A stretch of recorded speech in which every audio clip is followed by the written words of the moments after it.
On a train, Hinagiku Kayo lost her balance as it swayed. But her guard, Sakura Himedaka, was there to catch her, making sure she was unhurt. Hina admired the snow outside. She loved winter. On the other hand, Sakura loathed it with passion. Returning to her duty today, Hina wondered when she'd be able to apologize to Lord Rusei. Sakura didn't understand why she'd want to do that. It would have made sense if Rusei came to apologize to her. However, Hina wasn't the same. She felt Rusei would be disappointed. But Sakura assured her that was over and done with. No matter how many times, she'd always let Hina know she was fine the way she was. She was certain someone, somewhere, would need Hina. After all, Lady Hinagiku Kayo was this country's agent of spring. In the city of Ryugu, everywhere was covered in snow and ice. People walked around in coats, blowing on their hands for warmth. Arriving there, Sakura and Hina met with a man who informed them there was no notice from the Four Seasons Agency. They weren't expecting an agent today. However, Sakura explained this would be Hina's first right since her return.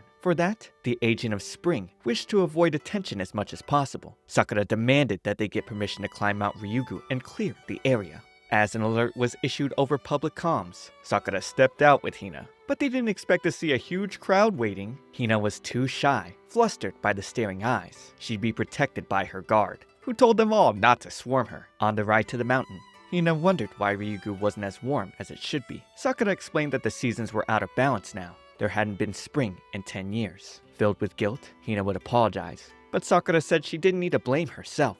If the rite today went well, it would fix everything, and she was certain things would go as planned. She gave Hina her word, reminding her that she promised to do whatever necessary to keep a hold of Sakura, even if it were to make spring bloom and melt the ice. Arriving at the foot of the stairs, Sakura bent to carry her lady, since the road ahead was steep.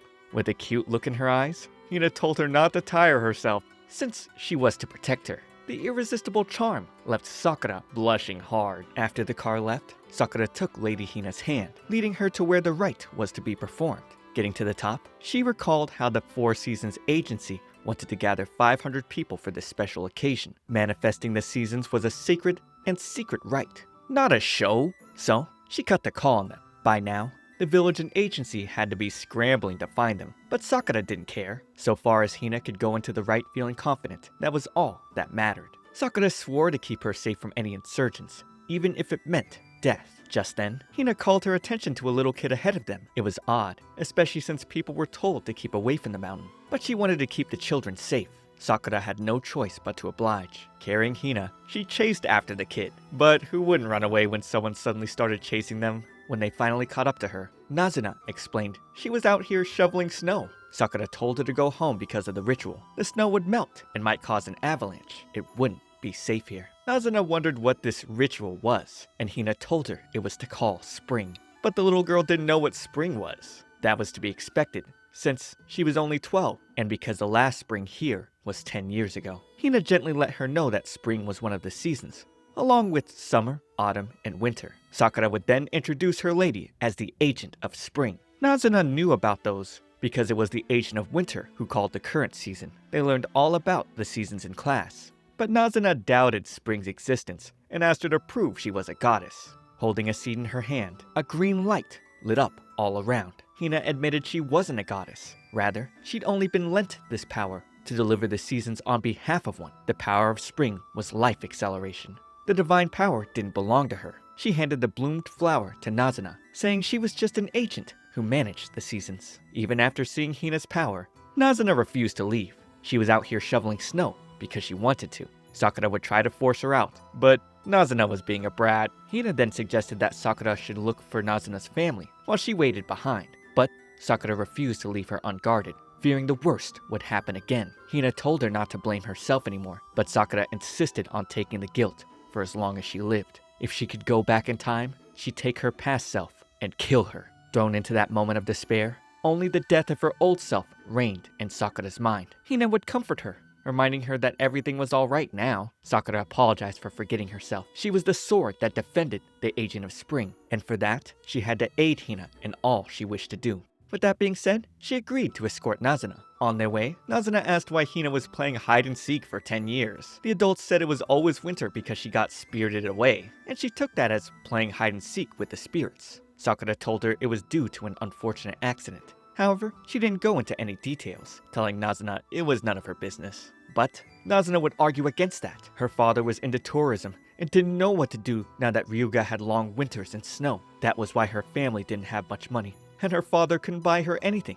Unable to bear the guilt, Hina decided to tell her why she'd been missing for 10 years. She was playing endure and wait for your chance to strike. That was something her friend's mother told her. It meant even if she was losing now, she shouldn't give up, but wait for a day when she could fight back. Even if she got in trouble, she had to be like a hibernating animal and just keep enduring. Because if she never gave in and kept living, then someday, without a doubt, spring would come. Nazuna didn't really understand, but she figured Hina must have had her struggles. Hina promised to work hard to make up for the troubles she caused. Sakura wouldn't have Nazuna ask Hina any more questions. Nevertheless, the little girl didn't appreciate being yelled at. She didn't get why adults always yelled. She hated them. They were all bullies in her eyes. Shortly after, they arrived at a gravesite. That was where Nazuna's mom lay. Not wanting her mom to be cold, Nazuna began shoveling the snow. She could see this place from her home, and she looked at it every single day. It was nice during the summer. The flowers were pretty, and her mom didn't look lonely. During the autumn, the fallen leaves made a blanket to cover her. But in winter, Nazuna worried her mom would be cold. The weather was harsh after all. She figured Sakura and Hina thought she was doing something weird and silly. That was why she hated grown-ups. Her father always said the same thing, reminding her that her mom was gone and that there was no point to this. But so far as she could see that grave, her mom was still here. It wasn't pointless to her, nor was it silly. Hina could tell that Nazuna wanted to tell her mom how much she loved her. For the 10 years she was gone, Nazuna had lived without knowing spring. It was obvious Nazuna was one of the people who desperately needed Hina. An agent was not to use their power without due case. However, to ease the sorrow of one of their young subjects, Sakura was sure the 4 seasons would permit one to perform her rites here. As Hina took her fan, Sakura beseeched her to bring back spring to this country and let the cherry blossoms dazzle in their eyes. There was nothing to fear. Hina would manifest a magnificent spring. Embracing Nazuna, she let her know that spring would come, and when it did,